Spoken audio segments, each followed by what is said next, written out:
ओडीजे जी सैयद बिरादरी ज़मीन ऐं क़ब्रिस्तान का कब्ज़ो ख़त्म कराइण जी अपील कई आहे। सैयद अली तकी शाह, सैयद अली रज़ा शाह, सैयद अहमद अली शाह दाईंदे चयो त अब्दुल कादिर शाह, मीरान शाह, गुल अहमद शाह ऐं ॿियनि संदन 7 एकड़ ज़रई ज़मीन ऐं अबाणी क़ब्रिस्तान ते कब्ज़ो करे रस्ता बंदि करे छॾिया आहिनि।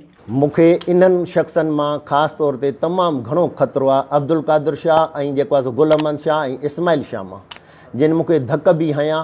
मां वज़ीर आला सिंध के, IG सिंध के, DIG सखर के, SP खैरपुर के मां रिक्वेस्ट कंदुसि त बराए महिरबानी ही जेको आवाज़ु मुंहिंजो रिकॉर्ड ते रखियो वञे। मूंखे कुझु बि हेठि मथे या मुंहिंजो नुक़सानु थिए या मूंखे कॾहिं बि का बि ॻाल्हि थिए त उहो जेको आहे सो अब्दुल कादिर शाह, गुल अहमद शाह ऐं मीरा शाह में जेको आहे सो माना मूंखे नुक़सानु थींदो।